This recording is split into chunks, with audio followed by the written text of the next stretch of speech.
¿Estará acostumbrado Rudecindo Vega, pregunto yo, mi invitado, esta mañana, quien además viene a hablar de Nicanor Boluarte, de Juan José Santibáñez, a propósito de lo que ya sabíamos y de lo que ha presentado ayer, tanto Panorama como Cuarto Poder, de salir a hablar, ¿le asustará sabiendo de lo que es capaz este gobierno? Desde aquí aprovecho, mientras ingresa mi invitado, para solidarizarme con Carla Ramírez, jefa de la unidad de investigación del programa Panorama, quien ayer denunció ser víctima de una serie de hechos de hostigamiento, acoso por parte del Ejecutivo a raíz de las investigaciones que está presentando y que involucran directamente al titular de la cartera de Justicia. Señor Vega, ¿cómo le va? Gracias por venir. Acérquese un poco más al micrófono, por favor. Gracias, Juliana. Bueno, acá en calor, con tanta llama. ¿Tiene mucho calor? No, con la llama. Sí, pues, acá uno se prende. Sí, pero está bien, hay que estar prendidos. No, pero claro que sí. Es que si no estás prendido, no estás en la noticia, no estás en el día a día. ¿Le molesta si quiere, le cambia el fondo? No, para nada, me encanta. Ok, me alegro mucho. A ver, en realidad usted es una persona que ha sido bastante crítica de este gobierno, ¿no? Del hermano de la Presidenta de la República, ha dicho que es un delincuente, que es un corrupto, que cogobierna con Dina Boluarte, pero también ha hablado de Santibáñez, y ahora en realidad la noticia tiene que ver con esta presunta organización criminal, ¿no? Que involucraría tanto al ministro de Justicia como a la hermana de la Presidenta de la República, razón por la cual la semana pasada hablábamos de unos allanamientos liderados por parte de la policía y del Ministerio Público. ¿Qué me dice ahora usted de lo que salió, por ejemplo, en Cuarto Poder? Las reuniones con Santibáñez en el Cordano, que ni siquiera están transparentadas como manda la ley. Sí, mira, Juliana, yo voy a reconfirmar 3 cosas que vengo diciendo desde que comenzó este gobierno. Sí. Lo primero que yo señalé, incluso puse un nombre a este gobierno, lo que yo decía, este no es un gobierno de Dina, es un gobierno de 2. De una hermana y un hermano. Es una presidencia fraternal, decía, ¿no? Y eso es inconstitucional, porque en el Perú no hay legalidad para tener un gobierno de 2. Una que da la cara y el otro que está en la clandestinidad. Pero hay que entenderlo de esa manera. Y a esa figura yo lo llamé presidencia fraternal. Lo que ha ocurrido en las últimas horas confirma lo que yo vengo diciendo hace 3 años. Segunda cosa más que yo he dicho hace poco, y lo dije incluso acá en la República. Lo que yo dije es, el gabinete Arana es el gabinete Nicanor. Arana es un operador de Nicanor Boluarte, y lo han puesto ahí justamente para cerrar el último año protegiendo y blindando a Dina, a los ministros, y seguramente generando los mecanismos para que la mafia que nos gobierna sea reelecta. Entonces, ese es el segundo criterio que lo he venido señalando. Y lo que acaba de ocurrir en los últimos días no es nada más que la confirmación de que la mafia que nos gobierna desde el Congreso y desde el Ejecutivo, en el Ejecutivo liderado por Dina y Nicanor, con sus operadores, el Premier Santibáñez y varios ministros, es la podredumbre que hoy padecemos los peruanos, y que posiblemente sea esa podredumbre, si es que no hacemos algo, que continúe en los próximos 5 años, para desgracia de nuestro país y de los peruanos. Bueno, por lo menos de lo que se está asegurando ahora el presidente de la República es de salir bien librada de lo que sería una eventual condena, investigación, hasta con prisión preventiva de pronto y trasladada a un penal. Pero algunos se preguntarán, Rudecindo Vega habla porque tiene sangre en el ojo, porque usted fue jefe de CONAFOBICER, el Comité Nacional de Administración de Viviendas y Centros Recreacionales para los Trabajadores de Construcción Civil. Y a usted lo expectora la ex ministra de Vivienda, Jania Pérez de Cuéllar.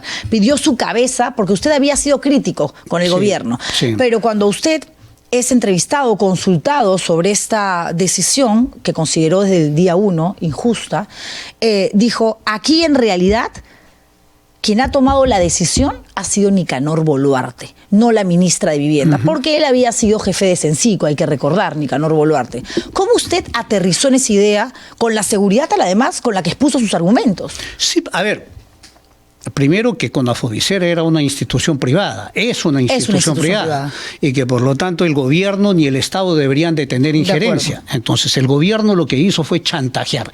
La ministra de Vivienda fue una operadora. Los que tomaron la decisión fueron Nicanor y Dina. ¿Y por qué tú dirás? A ver, yo fui presidente de Cencico cuando encontré a Nicanor Boluarte como gerente general de Cencico.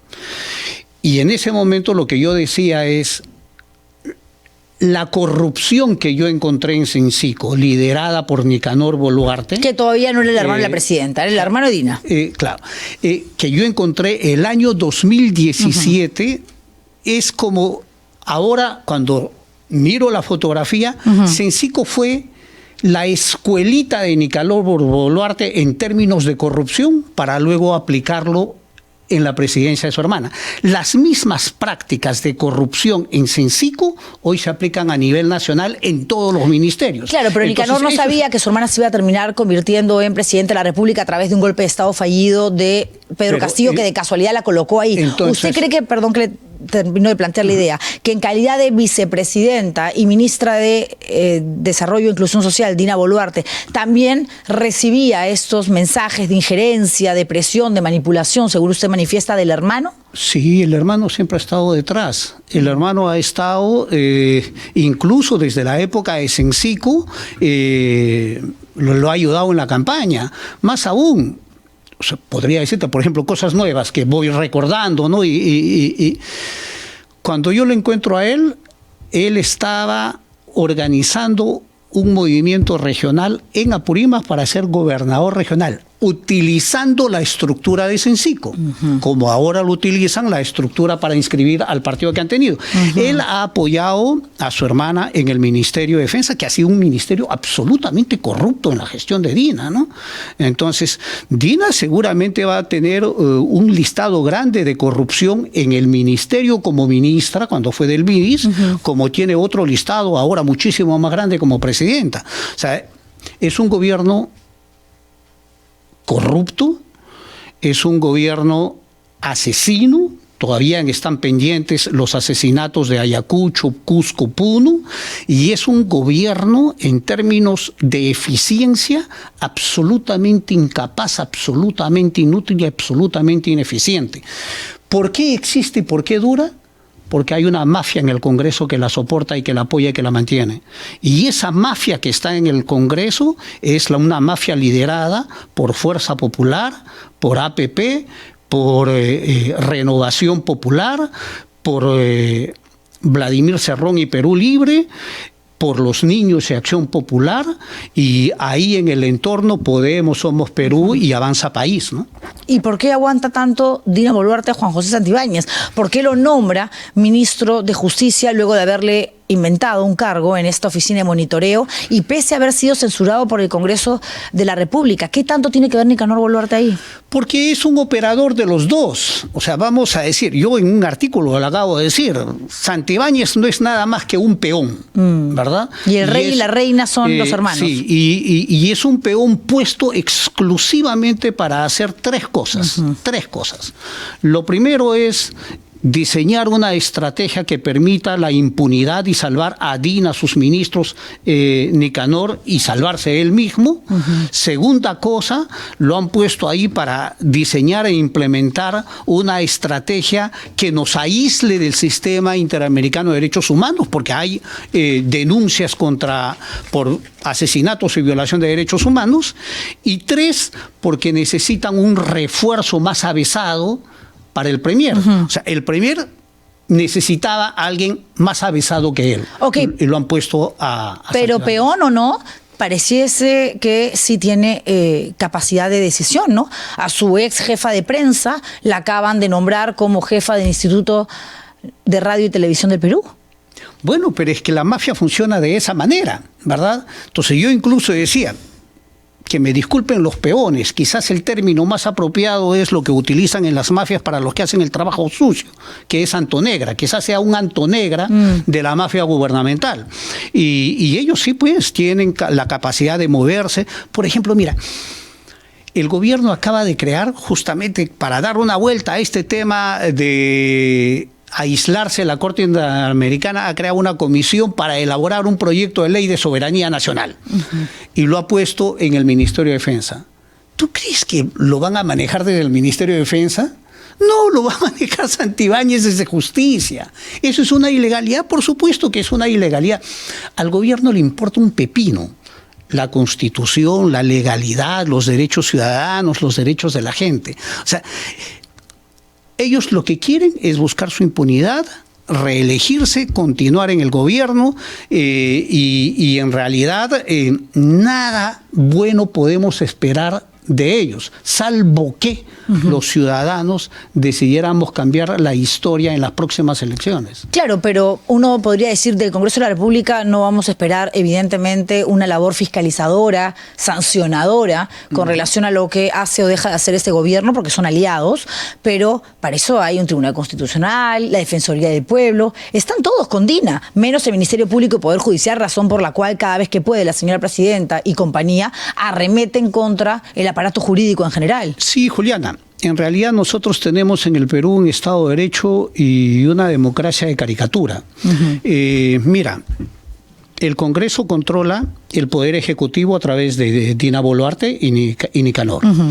Controla el Tribunal Constitucional. Controla la Defensoría del Pueblo.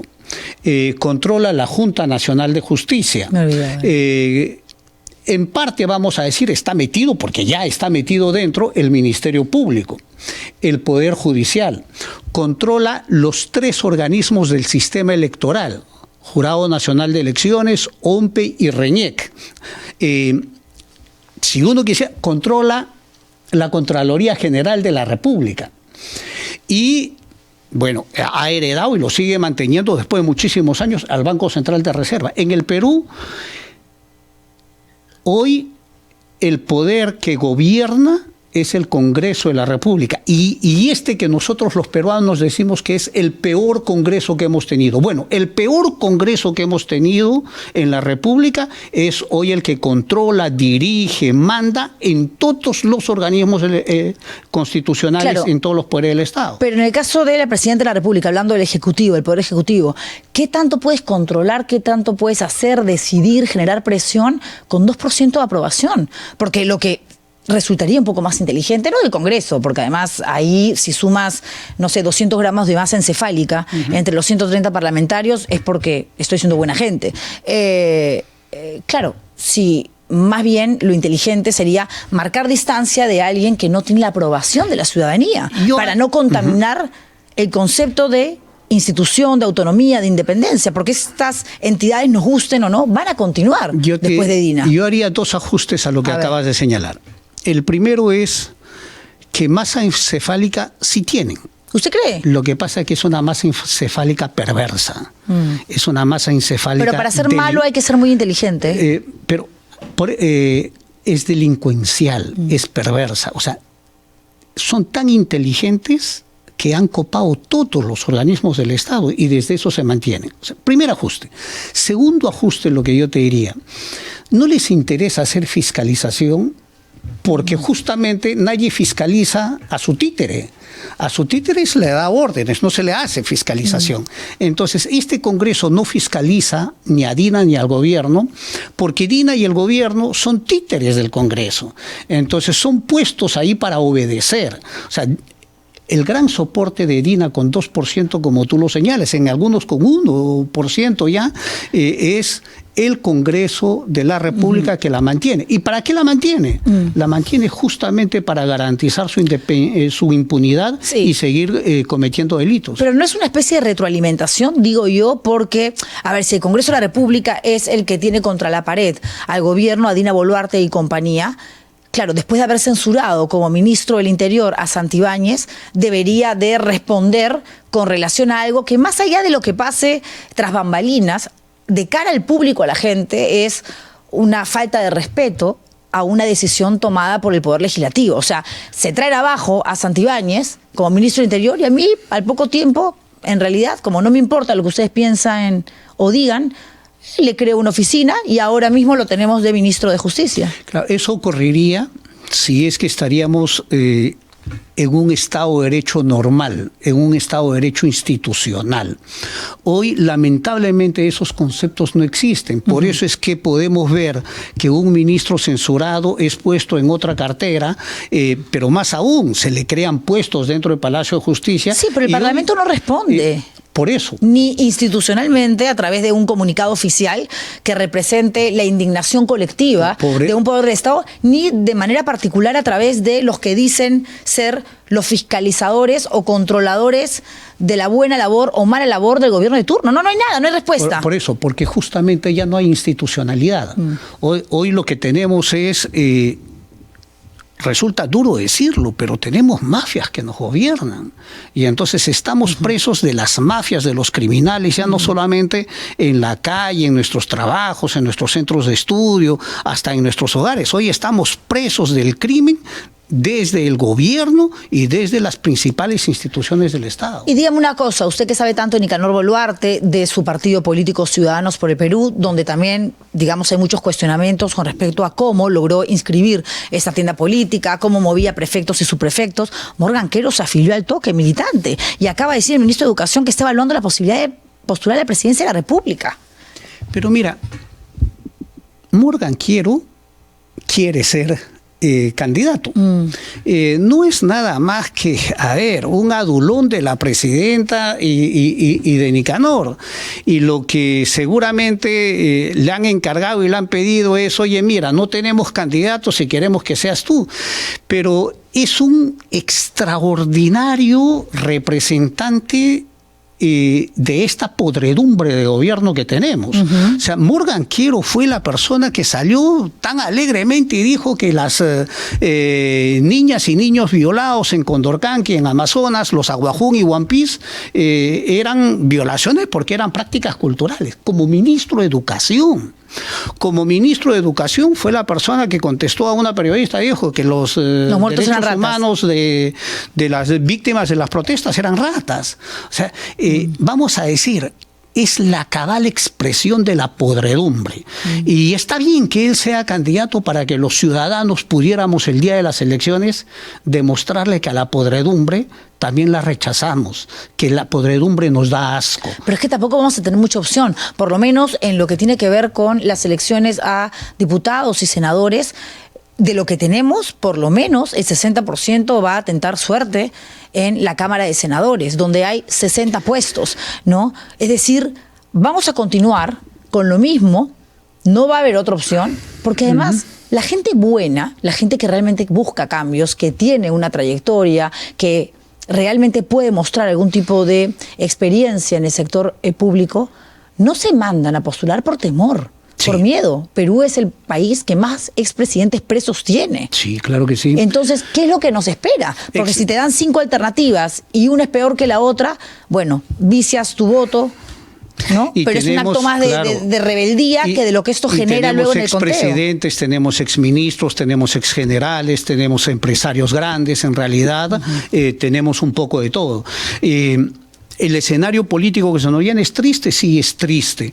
Mira, la última encuesta de Ipsos publicada el día de ayer lo que nos dice es que prácticamente, si nos quedamos con los datos, solamente los 3 que están primero tendrían representación parlamentaria. Porque pasaría en la valla, el resto se queda. Pasaría en la valla. O sea, pero ¿sabes cuánto suman los 3? 24%. Y el 63% no sabe, no opina, claro, votaría nulo. Pero los 3 suman 24%. Sí. Eso quiere decir que el 76% de peruanos no estaría representado en el Congreso. Entonces, y ese 24% tiene que cubrir el 100% del Congreso. ¿Eso qué quiere decir? Lo que quiere decir es que si nos quedáramos con ese escenario, van a ser votaciones más pequeñas y bancadas más gigantescas.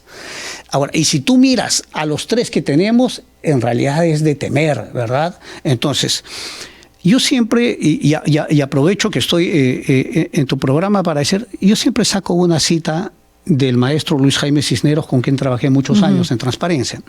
Luis Jaime decía lo siguiente: mira, los ciudadanos solamente tenemos 1 minuto un minuto importante en nuestra vida.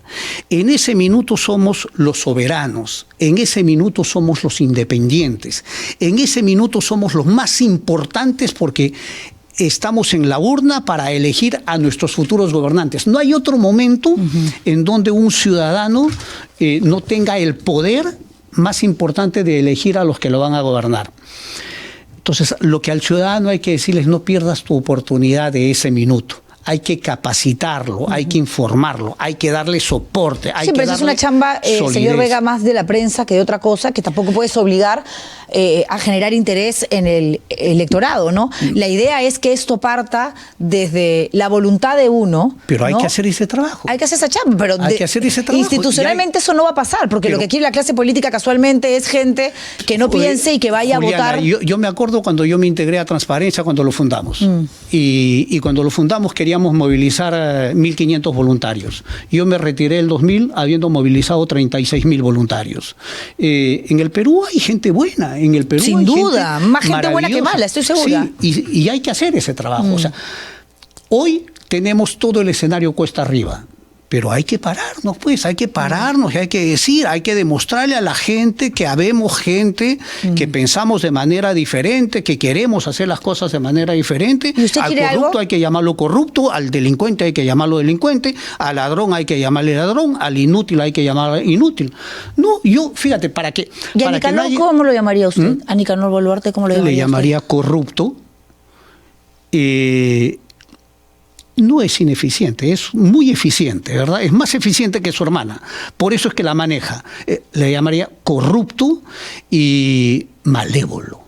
¿Y a Dina? Esas son No, Dina sí está involucrada en asesinato, corrupta e inútil, ¿no? Vamos a decir, Dina es la unión de lo malo que hemos tenido en el gobierno, de lo perverso que hemos tenido en el gobierno con los asesinatos y de lo delincuencial que hemos tenido en el gobierno con la corrupción. Esas tres cosas juntas son de la que ella quiere siempre decir, ¿no? Para vergüenza de las mujeres y los provincianos. Soy la primera mujer presidenta provinciana del Perú. Sí, pues para desgracia de los provincianos y para desgracia de las mujeres. ¿Va a postular algún cargo usted? No. ¿No quiere? No, porque, mira, además para que la gente no tenga. Yo sigo impulsando, sigo trabajando en el Frente Social por el Perú, este frente que trata de articular a las diferentes organizaciones sociales, políticas, para plantearle una agenda política nacional.